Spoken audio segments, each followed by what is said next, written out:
आज गांधीनगर को 2 नई रेल सेवा उपलब्ध हो रही है।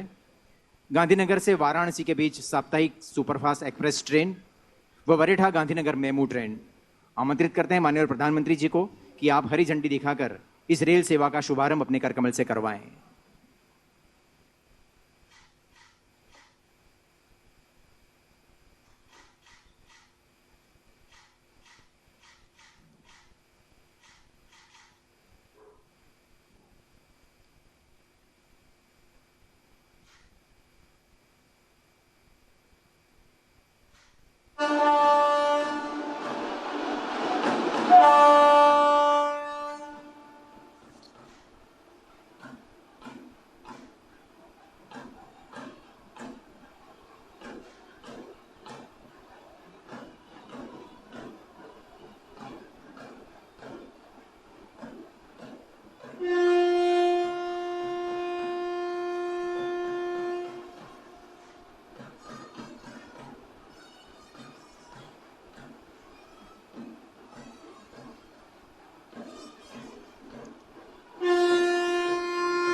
आदरणीय प्रधानमंत्री श्री नरेंद्र मोदी जी ने गुजरात के मुख्यमंत्री के कार्यकाल दौरान एक सपना संजोया था, विश्व की श्रेष्ठतम विज्ञान प्रौद्योगिकी नगरी का गुजरात की धरती पर निर्माण करना।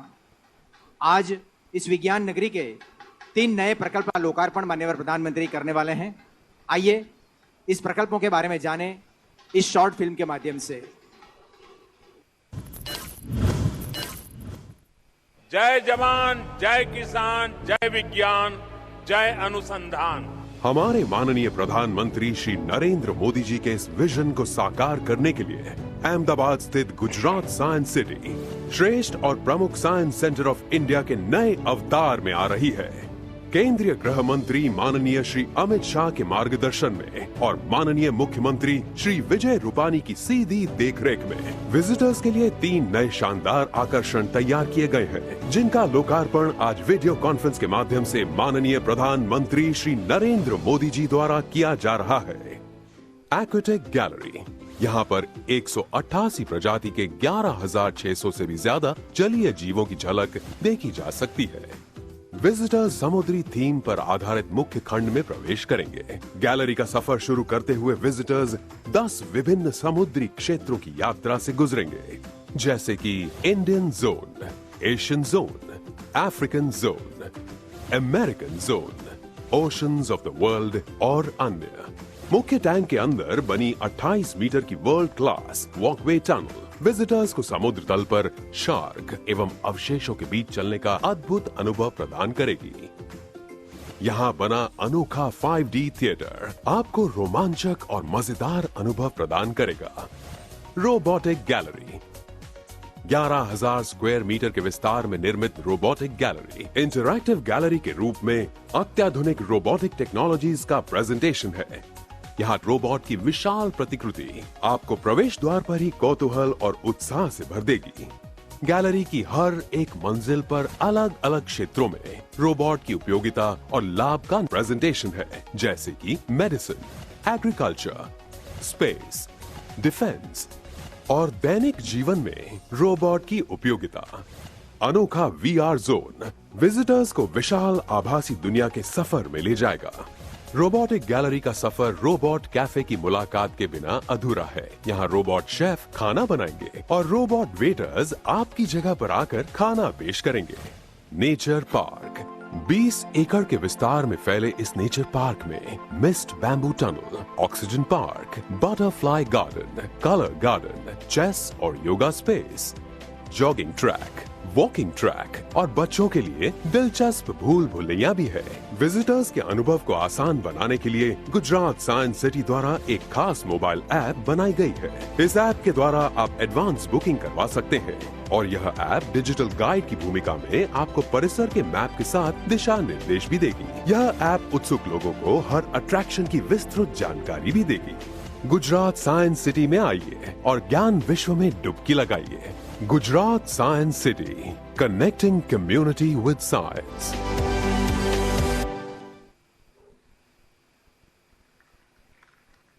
और अब अनुरोध है माननीय प्रधानमंत्री जी नरेंद्र मोदी जी से कि आप साइंस सिटी के 3 नए प्रकल्प की पट्टिकाओं का अनावरण अपने करकमलों से संपन्न करें।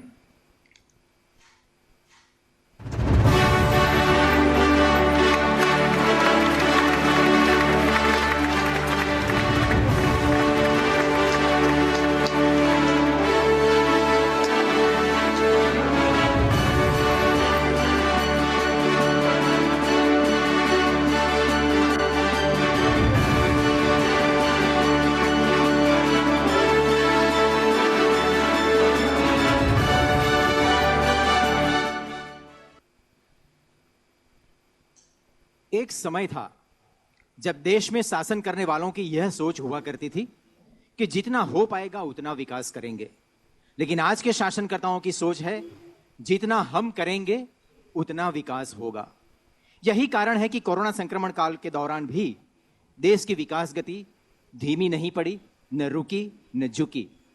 इस सोच के प्रेरणा स्रोत व देश में विकास की राजनीति के प्रणेता, विकास पुरुष माननीय प्रधानमंत्री श्री नरेंद्र मोदी जी को आइए तालियों की गूंज के साथ आमंत्रित करें। आप हमारा मार्गदर्शन करें। माननीय प्रधानमंत्री जी नरेंद्र मोदी। नमस्कार। मंत्रिपरिषद के मेरे साथी और गांधीनगर के सांसद श्रीमान अमित शाह जी, रेल मंत्री अश्विनी वैष्णव जी, गुजरात के मुख्यमंत्री रूपाणी जी, उप मुख्यमंत्री नितिन भाई, केंद्रीय रेल राज्य मंत्री श्रीमती दर्शनाबेन जरदोश, गुजरात सरकार के अन्य मंत्रीगण, संसद में मेरे साथी और गुजरात प्रदेश भारतीय जनता पार्टी के अध्यक्ष श्रीमान CR पाटिल जी, अन्य सांसदगण, विधायकगण और मेरे प्रिय भाइयों और बहनों, आप सबने नमस्कार। બધા મજામાં?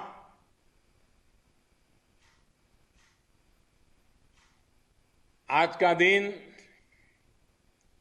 21वीं सदी के भारत की आकांक्षाओं का, युवा भारत की भावनाओं और संभावनाओं का बहुत बड़ा प्रतीक है। साइंस और टेक्नोलॉजी हो, बेहतर अर्बन लैंडस्केप हो या फिर कनेक्टिविटी का आधुनिक इंफ्रास्ट्रक्चर, नए भारत की नई पहचान में आज एक और कड़ी जुड़ रही है।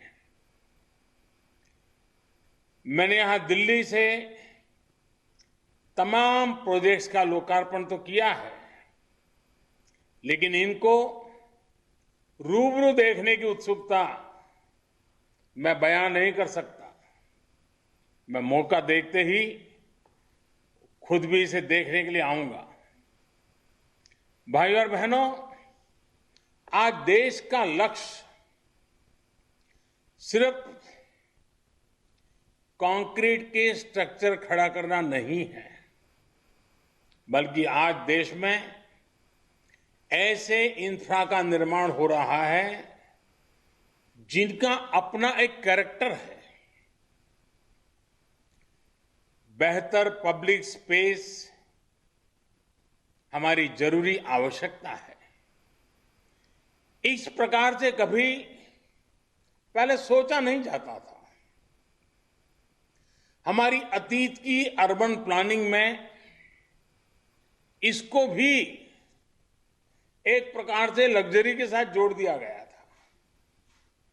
आपने भी गौर किया होगा कि रियल एस्टेट और हाउसिंग कंपनियों के प्रचार का फोकस क्या होता है? पार्क फेसिंग, घर या फिर सोसाइटी के विशेष पब्लिक स्पेस के इर्द गिर्द होता है। ये इसलिए होता है क्योंकि हमारे शहरों की एक बड़ी आबादी क्वालिटी पब्लिक स्पेस और क्वालिटी पब्लिक लाइफ से वंचित रही है। अब अर्बन डेवलपमेंट की पुरानी सोच को पीछे छोड़कर देश आधुनिकता की तरफ आगे बढ़ रहा है। साथियों, अहमदाबाद में साबरमती का क्या हाल था, ये कौन भूल सकता है।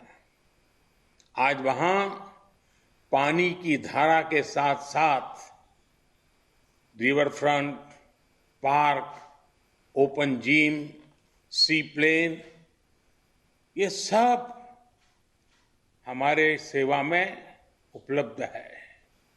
यानी एक प्रकार से पूरा इकोसिस्टम बदल चुका है। यही बदलाव कांकरिया में किया गया है। पुराने अहमदाबाद की एक झील इतनी चहल पहल का केंद्र बन जाएगी, ये पहले कभी सोचा ही नहीं गया। साथियों, बच्चों के स्वाभाविक विकास के लिए मनोरंजन के साथ साथ उनके सीखने और उनकी क्रिएटिविटी को भी स्पेस मिलना चाहिए। साइंस सिटी एक ऐसा प्रोजेक्ट है जो रिक्रिएशन और क्रिएटिविटी को आपस में जोड़ता है। इसमें ऐसी रिक्रिएशन एक्टिविटीज हैं जो बच्चों में क्रिएटिविटी को बढ़ावा देती है। इसमें खेलकूद है, मौज मस्ती है और इसके साथ साथ ये बच्चों को कुछ नया सिखाने का प्लेटफॉर्म भी है। हमने देखा है बच्चे अक्सर माँ बाप से रोबोट्स और जानवरों के बड़े खिलौनों की डिमांड करते हैं। कुछ बच्चे कहते हैं घर में डायनासोर ले आओ, कोई शेर पालने की जिद करने लगता है। अब माता पिता ये सब कहां से लाएंगे? बच्चों को ये विकल्प मिलता है साइंस सिटी में। जो ये नया नेचर पार्क बना है, ये विशेष रूप से मेरे नन्हे साथियों को बहुत पसंद आने वाला है।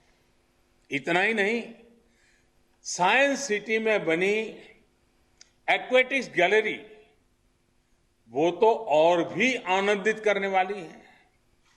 ये देश के ही नहीं बल्कि एशिया के टॉप एक्वेरियम में से एक है। एक ही जगह पर दुनिया भर की समुद्रिक जैव विविधता के दर्शन अपने आप में अद्भुत अनुभव देने वाले हैं। वहीं रोबोटिक्स गैलरी में रोबोट्स के साथ बातचीत का आकर्षण का केंद्र तो ही है ही, साथ ही ये रोबोटिक्स के क्षेत्र में काम करने के लिए हमारे युवाओं को प्रेरित भी करेगा, बाल मन में जिज्ञासा जगाएगा। मेडिसिन, खेती, स्पेस, डिफेंस, ऐसे अनेक क्षेत्रों में रोबोट्स कैसे काम आ सकते हैं, इसका अनुभव यहां हमारे युवा साथी ले पाएंगे। और हां, रोबो कैफे में रोबोटिक शेफ का बनाया और रोबोट वेटर्स का परोसा खाना खाने का आनंद शायद ही वहां आया हुआ कोई व्यक्ति वहां गए बिना रहेगा। कल जब सोशल मीडिया पर मैंने इनकी तस्वीरें पोस्ट की तो ऐसी टिप्पणियां भी पढ़ने को मिली कि ऐसी तस्वीरें तो हम विदेशों में ही देखते थे। लोगों को यकीन ही नहीं हो रहा है कि ये तस्वीरें भारत की हैं, गुजरात की हैं। आज इस कार्यक्रम में मेरा आग्रह है कि साइंस सिटी में ज्यादा से ज्यादा बच्चे आए, विद्यार्थी आए, स्कूलों के रेगुलर टूर्स हो। साइंस सिटी बच्चों से चहकता रहे, दमकता रहे, तो इसकी सार्थकता और भव्यता और बढ़ेगी। साथियों, मेरे लिए ये बहुत खुशी की बात है कि गुजरात और गुजरात के लोगों का गौरव और बढ़ाने वाले ऐसे अनेक कार्यों का आज शुभारंभ हो रहा है। आज अहमदाबाद शहर के साथ साथ गुजरात की रेल कनेक्टिविटी भी और आधुनिक और ज्यादा सशक्त हुई है। गांधीनगर और वडनगर स्टेशन का नवीनीकरण हो, महसाणा बरेठा लाइन का चौड़ीकरण और बिजलीकरण हो, सुरेंद्रनगर पीपावाव सेक्शन का बिजलीकरण हो, गांधीनगर कैपिटल बरेठा मेमू जैसा ऐसी सेवा की शुरुआत हो, या फिर Gandhinagar capital Varanasi superfast express का शुभारंभ हो, इन सभी सुविधाओं के लिए गुजरात वासियों को बहुत बहुत बधाई। गांधीनगर से बनारस के बीच ये ट्रेन एक प्रकार से सोमनाथ की धरती को विश्वनाथ की धरती से जोड़ने का बड़ा काम है। भाइयों और बहनों, 21वीं सदी के भारत की जरूरत 20वीं सदी के तौर तरीकों से पूरी नहीं हो सकती और इसलिए रेलवे में नए सिरे से रिफॉर्म की जरूरत थी। हमने रेलवे को सिर्फ एक सर्विस के तौर पर नहीं बल्कि एक एसेट के तौर पर विकसित करने के लिए काम शुरू किया। आज इसके परिणाम देखने को मिल रहे हैं। आज भारतीय रेलवे की पहचान, उसकी साख बदलने लगी है। आज भारतीय रेल में सुविधा भी बढ़ी है, स्वच्छता भी बढ़ी है, सुरक्षा भी बढ़ी है और स्पीड भी बढ़ी है। चाहे वो इंफ्रास्ट्रक्चर का मॉडर्नाइजेशन या नई आधुनिक ट्रेन हो, इस तरह के कितने ही प्रयास ट्रेनों की स्पीड को बढ़ाने के लिए किए जा रहे हैं। आने वाले दिनों में जैसे ही डेडिकेटेड फ्रेट कॉरिडोर शुरू हो जाएंगे, ट्रेनों की स्पीड और बढ़ेगी। तेजस और वंदे भारत जैसी आधुनिक ट्रेनें तो हमारे ट्रैक पर चलने भी लगी हैं। आज ये ट्रेनें यात्रियों को एक नया और अद्भुत अनुभव दे रही हैं। विस्टाडोम कोचेस का वीडियो भी आपने सोशल मीडिया पर जरूर देखा होगा। जो लोग स्टैच्यू ऑफ यूनिटी गए होंगे उन्होंने इसका लाभ भी लिया होगा। ये coaches ease and feel of journey को एक नए आयाम पर पहुंचाते हैं।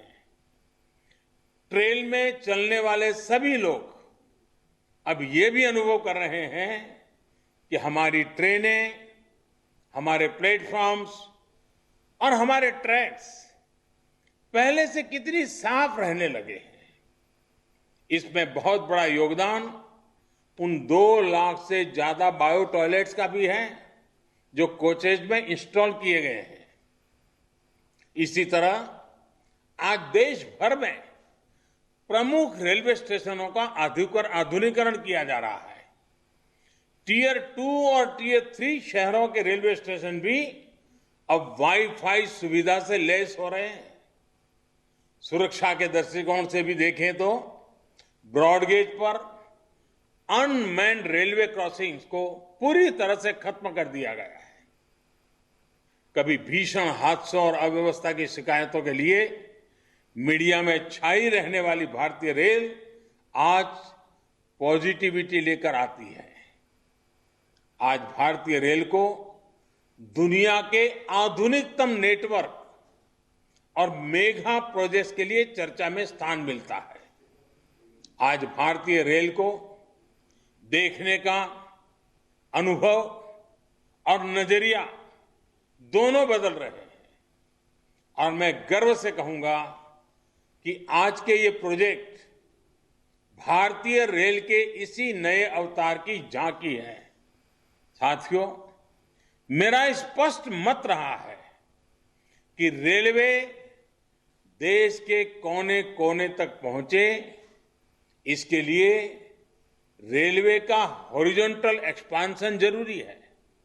इसके साथ साथ रेलवे में कैपेसिटी बिल्डिंग, रिसोर्स बिल्डिंग, नई टेक्नोलॉजी और बेहतर सेवाओं के लिए वर्टिकल एक्सपेंशन भी उतना ही जरूरी है। बेहतरीन ट्रैक, आधुनिक रेलवे स्टेशन और रेल ट्रैक के ऊपर आलीशान होटल, गांधीनगर रेलवे स्टेशन का ये प्रयोग भारतीय रेलवे में एक सार्थक बदलाव की शुरुआत है।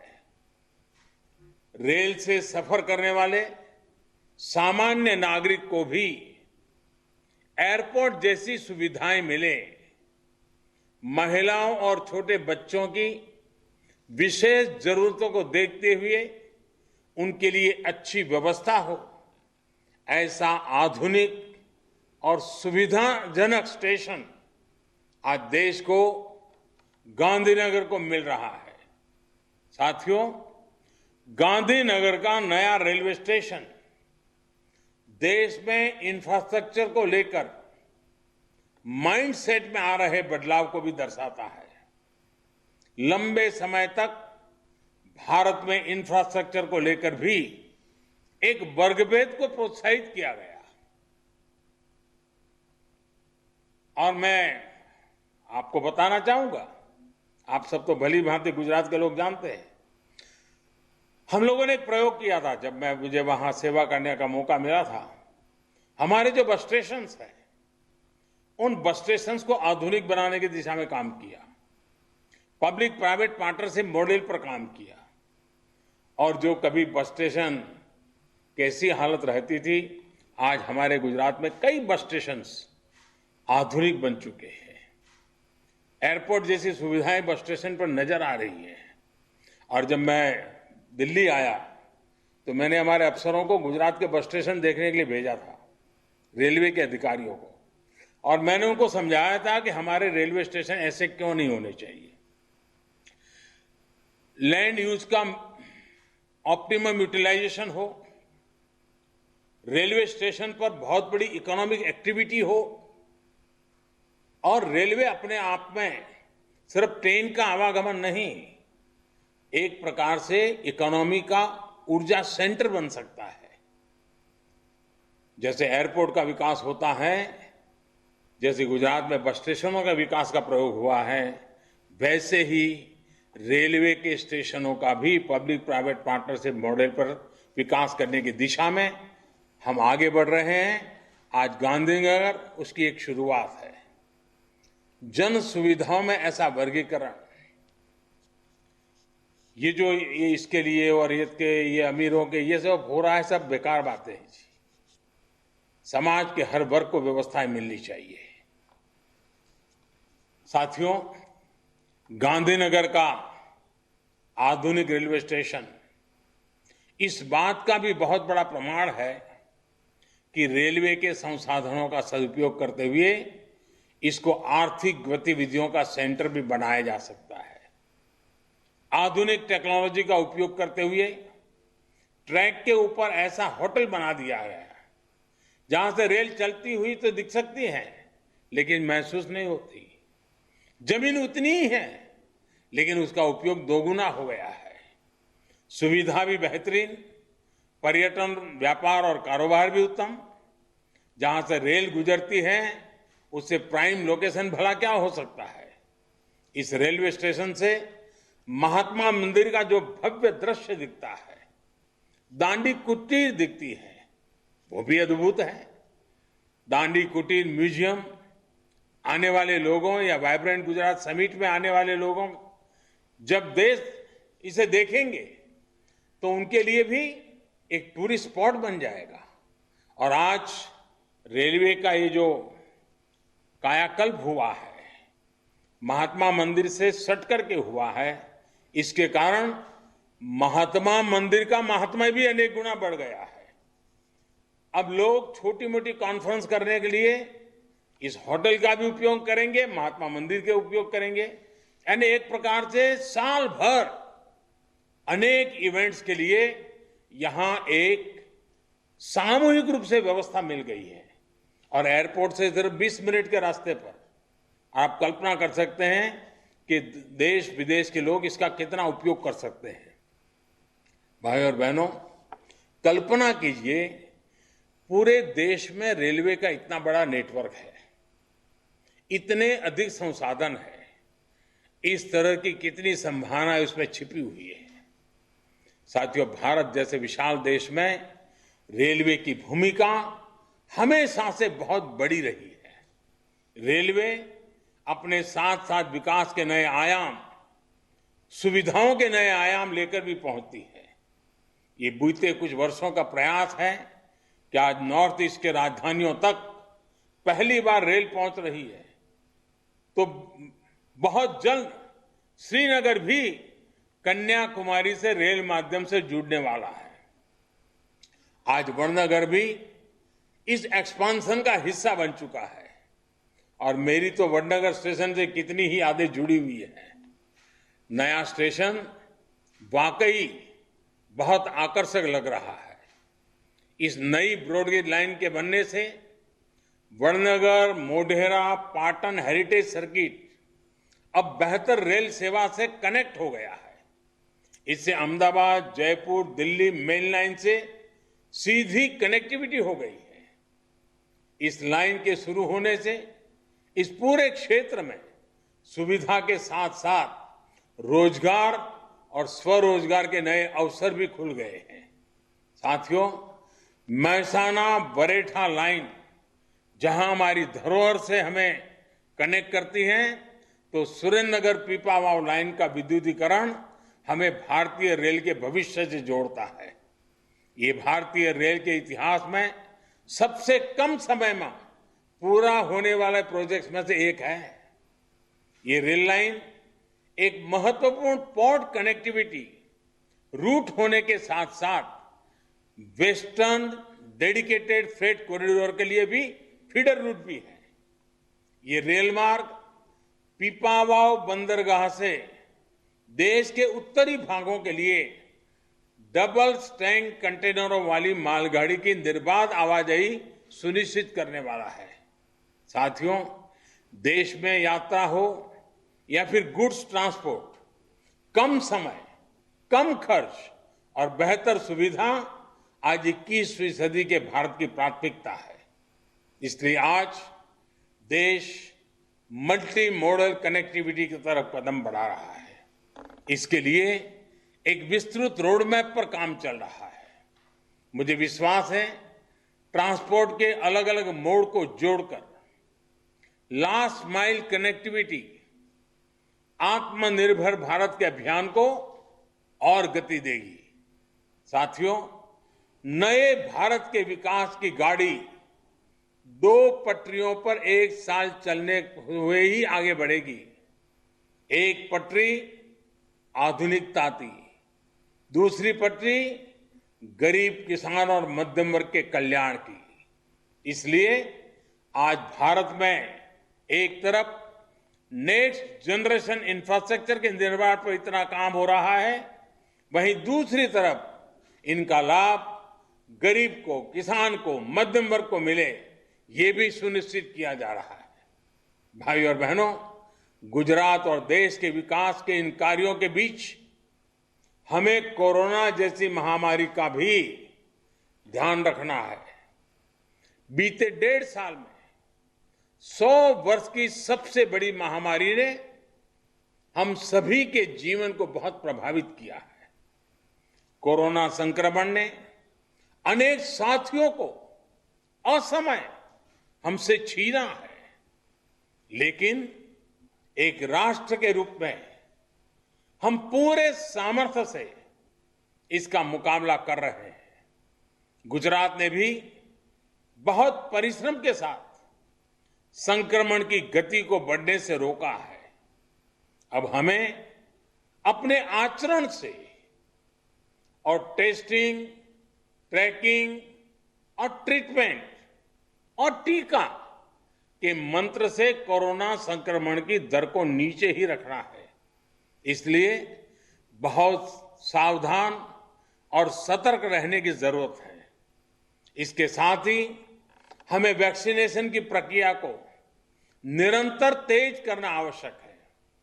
मुझे खुशी है कि गुजरात 3 करोड़ टीकों के पड़ाव पर पहुंचने वाला है। केंद्र सरकार ने टीकों की उपलब्धता से जुड़ी जो जानकारी पहले ही साझा करनी शुरू की है, उससे गुजरात को वैक्सीनेशन सेंटर स्तर की रणनीति बनाने में मदद मिली है। सभी के प्रयासों से टीकाकरण से जुड़े अपने लक्ष्य को हम तेजी से हासिल कर पाएंगे। इसी विश्वास के साथ एक बार फिर से नई परियोजनाओं के लिए आप सबको बहुत बहुत बधाई, धन्यवाद।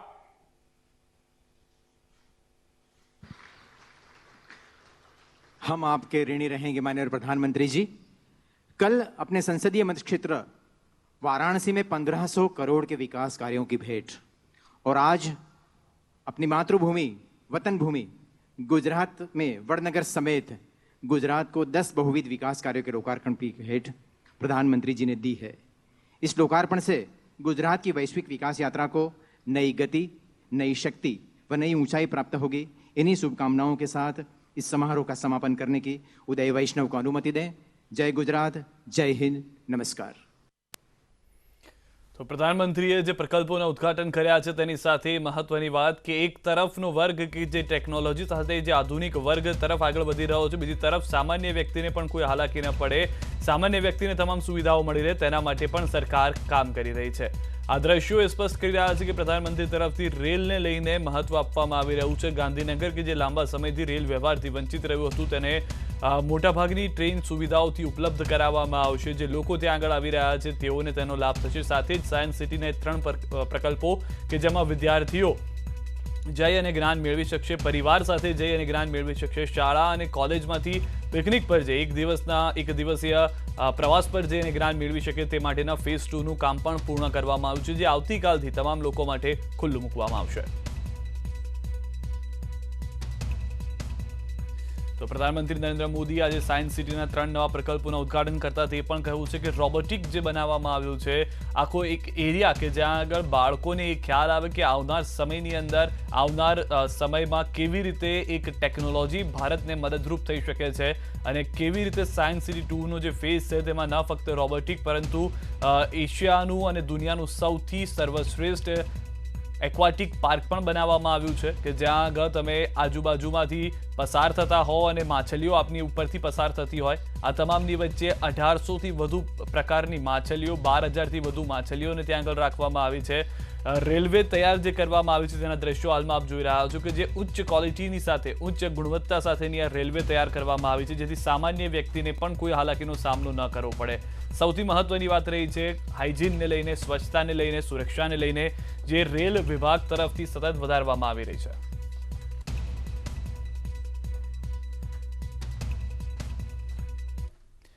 અને હવે નજર કરીએ ગુજરાત